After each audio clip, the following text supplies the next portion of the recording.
Welcome student. আজকে আমি class 10-এর ছাত্রছাত্রীদের জন্য তাদের পরমাণু নিউক্লিয়াস চ্যাপ্টারের প্রথম অংশটি আলোচনা করব। বিজ্ঞানের এমন কিছু ঘটনা আছে যেখানে আমাদের আশ্চর্য হতে হয়। বিজ্ঞানীরা এমন কিছু নিয়ে গবেষণা করতে গিয়ে অপ্রত্যাশিতভাবে অন্য কিছু আবিষ্কার করেছেন বা খুঁজে পেয়েছেন। এরকমই একটি ঘটনা হলো তেজস্ক্রিয়তা। ফরাসি বিজ্ঞানী হেনরি বেকেরেল বা ফরাসি উচ্চারণে অরি বেকেরেল বলে, ইনি এক্স রশ্মির প্রতিপ্রভা নিয়ে গবেষণা করছিলেন। এবার তোমাদের প্রশ্ন হতে পারে, প্রতিপ্রভা কি? প্রতিপ্রভা হলো কোনো বস্তুকে আলোতে রাখলে সেই বস্তু আলোকে বিচ্ছুরিত করে, তাকে বলা হয় প্রতিপ্রভা। তা এই নিয়ে উনি গবেষণা করতে গিয়ে একটি ফটোগ্রাফি প্লেটে সম্ভবত সালটি ছিল 1896 সাল, নিয়েছিলেন পটাশিয়াম ইউরেনিল সালফেট। পটাশিয়াম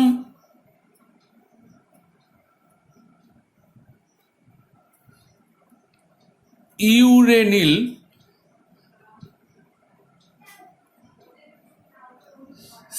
সালফেট নামে একটি যৌগ উনি রেখে দিয়েছিলেন এবং রেখে দেখলেন ফটোগ্রাফির প্লেটের উপর একটি কালো ছোপ হয়েছে। তা এই থেকে উনি একটা ডিসিশনে আসলেন যে ওই যৌগ থেকে নিশ্চয়ই উচ্চ শক্তি সম্পন্ন কোনো রশ্মির বিকিরণ হচ্ছে। এই রশ্মিটাকে উনি নাম দিয়েছিলেন বেকেরেল রশ্মি। পরবর্তীকালে এই রশ্মির নাম হয় তেজস্ক্রিয় রশ্মি এবং এটি আরো সংগঠিতভাবে বিজ্ঞানী মাদাম কুরি ও পিয়ের কুরি এই তেজস্ক্রিয়তা বা তেজস্ক্রিয় ঘটনার ব্যাখ্যা করলেন এবং মাদাম কুরি তোমরা জানো নোবেল প্রাইজও পেয়েছেন। তা তেজস্ক্রিয়তা কি? তেজস্ক্রিয়তা হলো একটি স্বতঃস্ফূর্ত ঘটনা যেখানে কিছু ভারী মৌল এক ধরনের রশ্মি, অদৃশ্য রশ্মি স্বতঃস্ফূর্তভাবে বিকিরণ করে এবং সেই সঙ্গে সঙ্গে ভেঙে গিয়ে ছোট ছোট পরমাণুতে পরিণত হয়। সেই ঘটনাটাকে বলা হয় তেজস্ক্রিয় ঘটনা। অর্থাৎ তোমরা বুঝতেই পারছো, স্বতঃস্ফূর্ত মানে এখানে চাপ, আলো, তাপ কোনো কিছু দ্বারাই এই ঘটনা প্রভাবিত হবে না। আর যে সমস্ত পরমাণুগুলি তেজস্ক্রিয় রশ্মি বিকিরণ করে তাদের বলা হয় তেজস্ক্রিয় পদার্থ। তেজস্ক্রিয় পদার্থ। কিছু স্বাভাবিক তেজস্ক্রিয় পদার্থ আছে, যেমন ইউরেনিয়াম।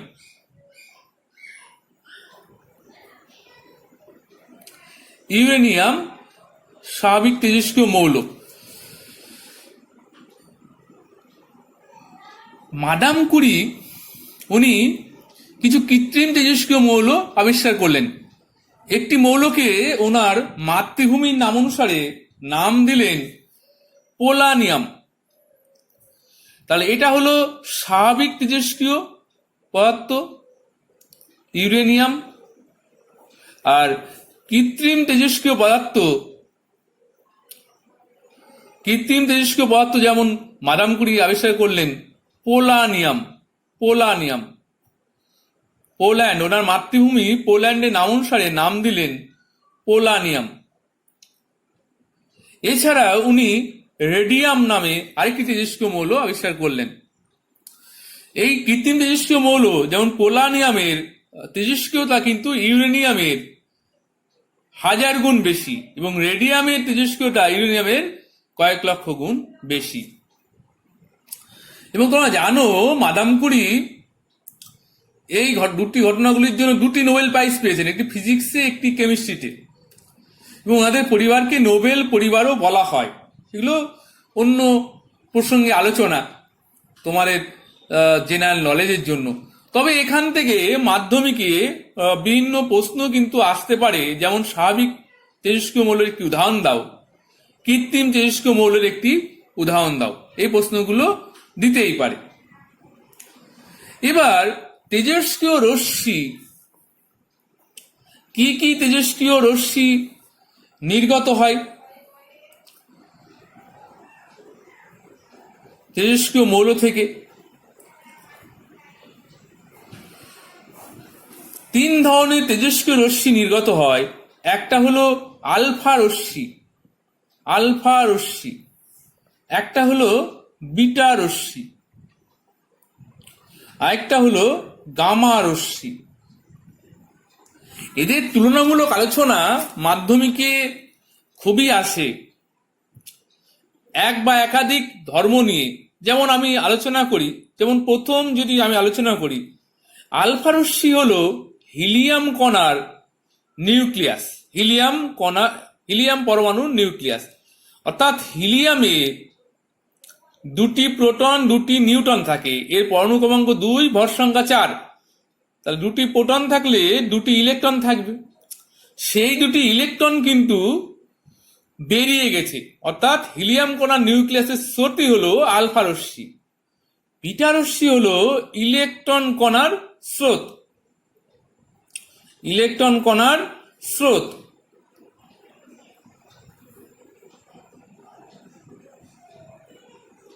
আর এটি হলো গামা রশ্মি, হলো এনার্জি বা শক্তি। এটা তড়িৎ চুম্বকীয় তরঙ্গও বলতে পারো, তড়িৎ চুম্বকীয় তরঙ্গ।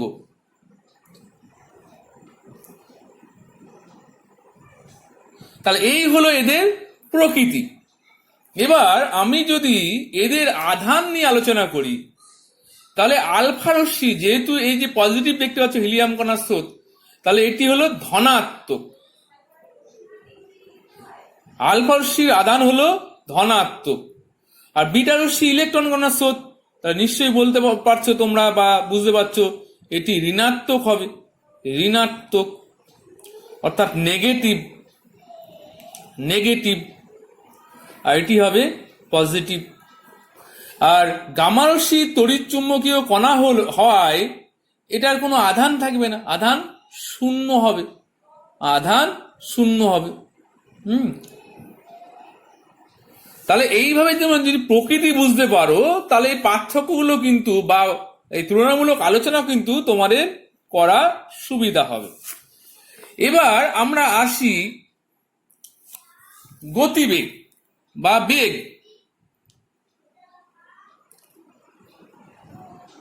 আচ্ছা তোমরা বলো তো যে একটি ভারী বস্তু বা একটা ধরো হেলদি ছেলে, ধরো একটি 80 কেজি ওজনের একটি ছেলে আর একটি 40 কেজি ওজনের ছেলে, কে বেশি বেগে দৌড়াতে পারবে? নিশ্চয়ই 40 কেজি। তাহলে এখানে গামা রশ্মি সব থেকে হালকা, তাহলে ওর গতিবেগ নিশ্চিত বেশি হবে। আর এখানে ভারী হচ্ছে আলফা রশ্মি, যেটি এখানে 2টি প্রোটন এবং 2টি নিউট্রন আছে, এটি বেশি ভারী। আর এটি হচ্ছে ইলেকট্রনের ভর প্রায় আমরা নেগলিজিবল ধরি। তাহলে আলফা রশ্মির ভর বেশি হয়, এটি কম বেগে ছুটতে পারবে। বিটা রশ্মির বেগ আলফা রশ্মির তুলনায় বেশি হবে। সব থেকে গতিবেগ কার হবে? গামা, তারপর বিটা, তারপর আলফা। আচ্ছা আমি আরেকটি যেটা গুরুত্বপূর্ণ সেটা হলো ভর কার বেশি হবে? ভর তো নিশ্চয়ই আলফা রশ্মি বেশি হবে, কারণ আলফা রশ্মি 2টি প্রোটন 2টি নিউট্রন, অর্থাৎ 4টি প্রোটনের ভরের সমান।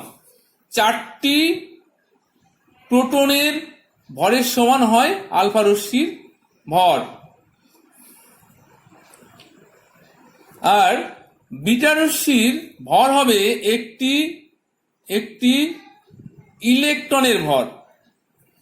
আর গামা রশ্মির ভর, যেহেতু তড়িৎ চুম্বকীয় তরঙ্গ, এর কোনো ভর নেই, এর ভর নেই।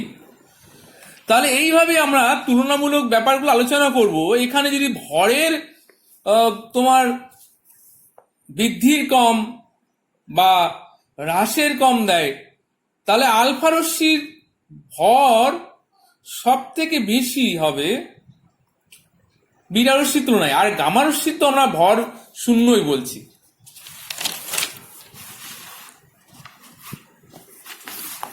এবার আমরা গ্যাসকে আয়নিত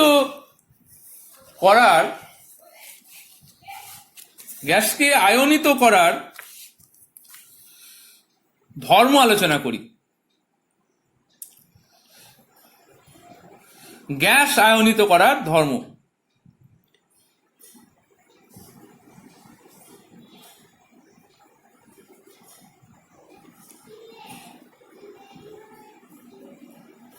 অর্থাৎ কোনো গ্যাস জারের মধ্যে দিয়ে আলফা ও বিটা ও গামা রশ্মি চালনা করলে সেই গ্যাসগুলো আয়নিত হয়।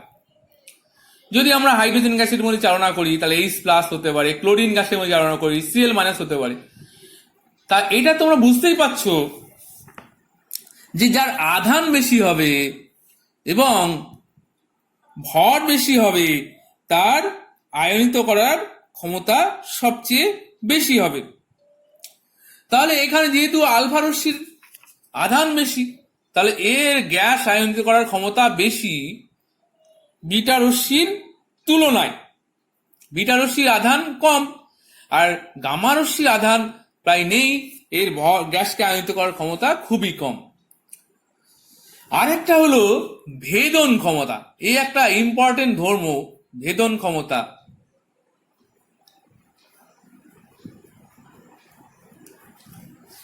ভেদন ক্ষমতা মানে কোনো কিছু ভিতর দিয়ে ভেদ করে যাওয়ার ক্ষমতা। আমি ছোটবেলায় দেখতাম কোনো পাড়ার কোনো খেলা বা যে সাপ খেলা, সেখানে প্রচুর লোক ভিড়। ছোটবেলায় আমরা সেই লোকগুলোর মাঝ দিয়ে আমি সামনে চলে যেতাম। আর এখন আমি বড় হয়েছি, এখন কিন্তু ওইভাবে যেতে পারি না, আমাকেই ভেদ করে আরেকটা জন চলে যায়। তার মানে বুঝতেই পারছো, যদি ভর কম হয় বা হালকা হয় তাহলে, বা গতিবেগ বেশি হয়, তার কিন্তু ভেদ করার ক্ষমতা বেশি। তাহলে তোমরা জানো গামা রশ্মির গতিবেগ বেশি, তাহলে এর ভেদ করার ক্ষমতা বেশি বিটা রশ্মির তুলনায়। এবং আলফা রশ্মির যেহেতু ভর বেশি, গতিবেগ কম, এর ভেদন ক্ষমতা সবচেয়ে কম। আচ্ছা, এবার আমরা চলে আসব এই যে তেজস্ক্রিয়তার উৎস বা কারণ। একটা জিনিস তোমরা মনে রাখবে, তেজস্ক্রিয়তা হলো একটি নিউক্লিয় ঘটনা। তেজস্ক্রিয়তা একটি নিউক্লিয় ঘটনা।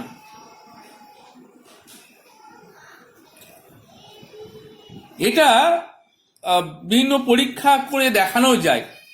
যদি আমি 1 গ্রাম রেডিয়াম নিই, তার তেজস্ক্রিয়তা মাপি এবং সেই 1 গ্রাম রেডিয়ামকে যদি রেডিয়াম ক্লোরাইডে পরিণত করি, তেজস্ক্রিয়তা মাপি, তাহলে দেখবো একই। তার মানে পিওর রেডিয়াম এবং রেডিয়াম ক্লোরাইডের রেডিয়ামের নিউক্লিয়াসের কোনো পরিবর্তন হয়নি। কারণ যখন কোনো পরমাণু যৌগ গঠন করে তার নিউক্লিয়াসের কোনো পরিবর্তন হয় না। তাহলে এইখান থেকে আমি বলতে পারবো যে তেজস্ক্রিয়তা একটি নিউক্লিয় ঘটনা। তাহলে পুরোটাই কিন্তু নিউক্লিয়াসের মধ্যে ঘটছে। এবার তেজস্ক্রিয়তা একটা ভাঙন, একটা ভারী পরমাণু ভেঙে ক্ষুদ্র পরমাণুতে পরিণত হয় এবং সেই সঙ্গে ছোট ছোট যেমন ইলেকট্রন বা তোমার হিলিয়াম কণা নিউক্লিয়াস নির্গত হয়, যেগুলো আমরা তেজস্ক্রিয় রশ্মি বলি।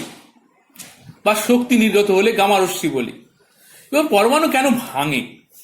তোমরা জানো পরমাণুর কেন্দ্রে নিউট্রন আর প্রোটন থাকে, দু ধরনের কণা থাকে। তাহলে তোমরা জানো প্রোটনগুলো তো পজিটিভ ধর্মী, তাহলে দুখানা প্রোটন একটা বিকর্ষণ হবে, কারণ সব প্রোটন বা নিউট্রনগুলো একসঙ্গে আছে, একই আধান পরস্পরে বিকর্ষণ করবে। এটা কুলম্বীয় বিকর্ষণ বলে। যখন দেখা যায় নিউট্রন বাই প্রোটনের অনুপাত n/p এর অনুপাত 1.5 এর বেশি হয়, 1.5 এর বেশি হয়, বা পরমাণু ক্রমাঙ্ক যখন 82 বা 83 উপরে চলে যায়, তখন দেখা যায় যে এই নিউক্লিয় বিকর্ষণ বল নিউক্লিয়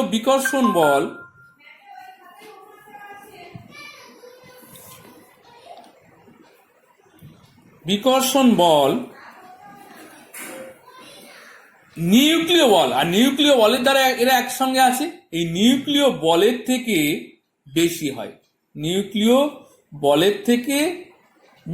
নিউক্লিয় বলের তুলনায় বেশি হয়, গ্রেটার দেন নিউক্লিয় বল। অর্থাৎ বিকর্ষণ বল যখন বেশি হয়ে যাচ্ছে, তো বুঝতেই পারছি এটা থাকবে না, পরমাণু তখন অস্থায়ী হয়ে যাবে, ভাঙতে শুরু করবে। তখনই ওরা ভেঙে আলফা বিটা গামা রশ্মিতে পরিণত হয়, এবং এই সঙ্গে সঙ্গে ওরা কিছু নতুন পরমাণুর সৃষ্টি করে, নতুন নিউক্লিয়াসের সৃষ্টি করে বা নতুন পরমাণু সৃষ্টি করে।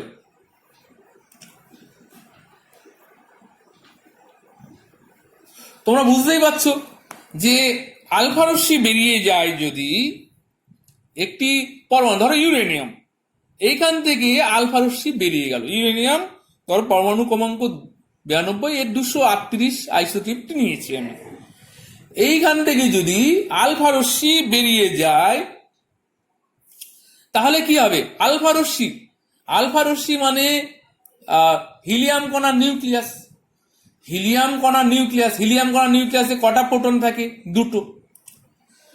তাহলে দুটো প্রোটন কমে যাবে, দুটো প্রোটন কমে গেলে 90 পরমাণু ক্রমাঙ্ক হবে সেটা থোরিয়ামের, থোরিয়াম 90।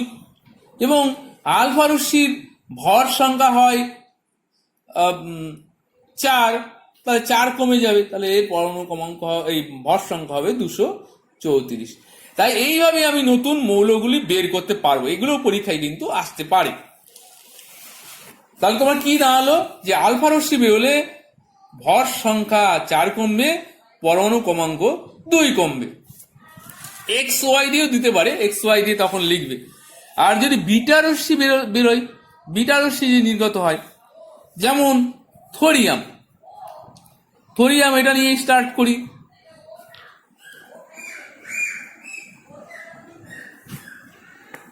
এইখানে যদি একটা বিটা রশ্মি নির্গত হয়, আচ্ছা তোমরা বলো দেখি, বিটা রশ্মি ইলেকট্রন কণার স্রোত, তা পরমাণুর কেন্দ্রে আমরা বললাম তেজস্ক্রিয় একটা নিউক্লিয় ঘটনা, তাহলে পরমাণুর কেন্দ্রে ইলেকট্রন কোথার থেকে আসলো? তাহলে নিশ্চয়ই এখানে নিউট্রন কণা ভেঙে একটি প্রোটন আর একটি ইলেকট্রনে পরিণত হয়েছে। এই ইলেকট্রনটি বিটা রশ্মি হিসাবে নির্গত হচ্ছে। তাহলে একটি যদি বিটা রশ্মি নির্গত হয়, তাহলে একটি নিউট্রন প্রোটনে কনভার্ট হবে। অর্থাৎ তোমার থোরিয়ামের পরমাণু ক্রমাঙ্ক 1 বেড়ে যাবে, কারণ নিউট্রন একটা প্রোটনে কনভার্ট হয়ে গেল। এবং কিন্তু নিউট্রন প্রোটনে কনভার্ট হলো, তার মানে মোট ভর সংখ্যা একই থাকবে। তাহলে কি দাঁড়ালো? এই যে পরমাণুটা ক্রমাঙ্ক 1 বেড়ে গেল, সেটা হচ্ছে প্রোট্যাক্টিয়াম, তার এর 91 এবং ভর সংখ্যা একই থাকবে 234। আর গামা রশ্মি যদি বেরোয়, তাহলে গামা রশ্মি তড়িৎ চুম্বকীয় তরঙ্গ, তার মানে এক্ষেত্রে কিন্তু ভর সংখ্যা এবং পরমাণু ক্রমাঙ্কের কোনো পরিবর্তন হবে না। তো গামা রশ্মি বেরোলে কিন্তু নতুন পরমাণু তৈরি হবে না। এবার আমরা তেজস্ক্রিয়তার ব্যবহার আলোচনা করব। ব্যবহার, চিকিৎসা বিজ্ঞানে তেজস্ক্রিয়তা প্রচুর পরিমাণে ব্যবহার করা হয়। চিকিৎসা বিজ্ঞানে তেজস্ক্রিয় রশ্মি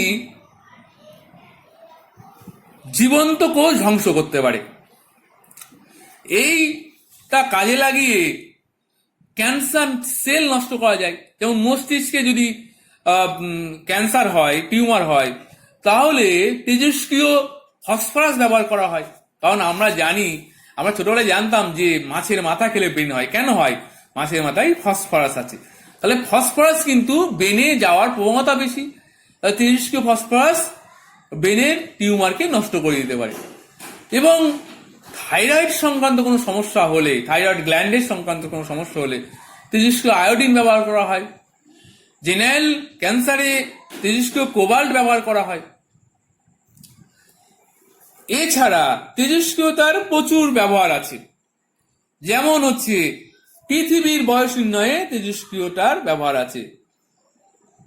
পৃথিবী তেজস্ক্রিয় খনিতে আমরা যদি ইউরেনিয়াম এবং লেডের অনুপাত নির্ণয় করি, করে গাণিতিক ক্যালকুলেশন করি, তাহলে কিন্তু আমরা পৃথিবীর বয়স নির্ণয় করতে পারবো। এবং আরেকটা আমরা করতে পারি, radio carbon dating. Radio carbon dating এটির সাহায্যে জীবাশ্মর বয়স নির্ণয় করা যায়। জীবাশ্ম যেমন পৃথিবীতে যে কার্বন আছে তার মধ্যে তেজস্ক্রিয় কার্বন আছে। তেজস্ক্রিয় কার্বন আছে। পৃথিবীতে যে কার্বন আছে তার মধ্যে একটা ভাগ হচ্ছে তেজস্ক্রিয় কার্বন, C614, C14 কার্বন বলা হয়। তা কার্বন ডাইঅক্সাইডের মধ্যেও এই তেজস্ক্রিয় কার্বন কিছু পরিমাণ আছে।